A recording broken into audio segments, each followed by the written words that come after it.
So Charge of the Light Brigade was written by Tennyson, and it is based on the Battle of Balaclava, which took place during the Crimean War.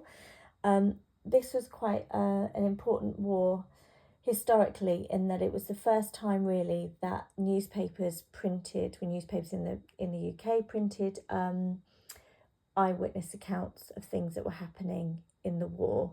So, you know, newspapers weren't just printing all the positive things that they wanted people to believe in to support the war, but also they were, because they had, you know, first-hand accounts and eyewitness accounts, they were hearing the kind of negative aspects of the war as well. And this poem is based on one of those. So there was a miscommunication, there was an incorrect order given, and 600 strong cavalrymen rode into this valley, and they were attacked, and a lot of them lost their lives. And it was something that didn't need to happen had the order not been miscommunicated. Tennyson, at the time of writing this poem, was poet laureate. So because he had been, you know, commissioned by the government to write poems, then this would obviously affect how he wrote his poetry. So although the poem does reflect on this incorrect order that was given and this futile loss of lives, he does really focus on the heroism of these soldiers, and the poem is a lot about how noble and brave these soldiers were, rather than the mistake that was made.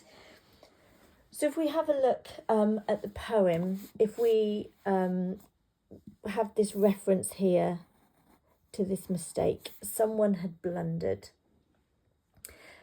And as I say, it doesn't really dwell on the fact that this was a miscommunication or a misorder.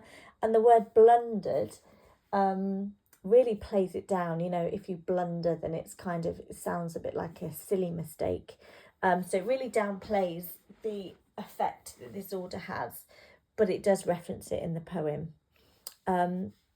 And then it goes on to say, you know, theirs not to make reply, theirs not to reason why, theirs but to do and die. So the soldiers didn't question this order. It wasn't for them to go against their leaders or to speak out against what they'd been ordered to do. They just had to take orders and go along with it. So it kind of shows their loyalty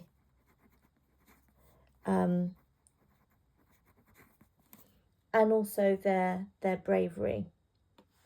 Okay, so if we go to the first stanza in the poem, we have this repetition of half a league. Half a league, half a league. It's said 3 times, and a league is a measurement of distance. So if you can imagine these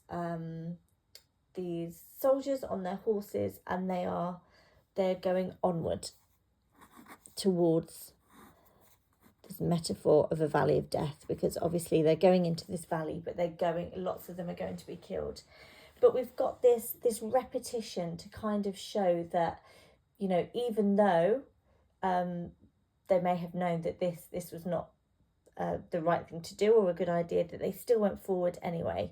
And we've got this kind of pace here, half a league, half a league, half a league, and this kind of stressed and then syllable followed by 2 unstressed syllables is called dactylic meter. So you've got this kind of rhythm of ba-da-da, ba-da-da, ba-da-da, and that is intended to kind of reflect the sound of the horses just kind of galloping off into this valley. And again, this repetition, showing that there's, you know, they're not hesitating, but they are going forward. They've been given this order. Okay, so we've got here as well this cannon to the right of them, cannon to the left of them, cannon in front of them. So we've got this anaphora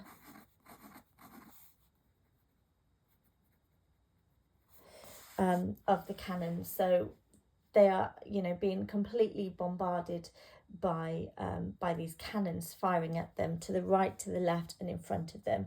So it shows that they're surrounded. It shows that they had little chance of survival, and yet still they're going. Boldly they rode into the jaws of death. Again, we've got another metaphor. And the mouth of hell, as if this kind of valley is eating them up, this personification as well. Personification. Again, highlighting their bravery and their loyalty, the fact that they keep going even though they're being completely attacked. And then if we see in stanza 5, when they start returning, we have the same anaphora repetition here with a subtle difference. So we've gone from cannon in front of them to cannon behind them. So we can see that they are retreating back now. Another thing to think about is that this poem has 1, 2, 3, 4, 5, 6 stanzas, and there were 600 men that rode into this valley. So it's as if each stanza is representing 100 soldiers. And if we go by this interpretation, then you'll notice that the last stanza is shorter than the others, which could signify the fact that not as many men returned, because many of them were killed. We also have that idea at the end of each stanza. So we've got rode the 600. We've got the refrain here, the repetition at the end, rode the 600, rode the 600. But then it changes, not the 600, left of the 600. So we've got this number diminishing because of the attack that's happening. And then this last stanza is very much kind of, glorifying these soldiers and how brave they've been. And if you have a look, we've got the words glory, the world wondered, honour them, noble.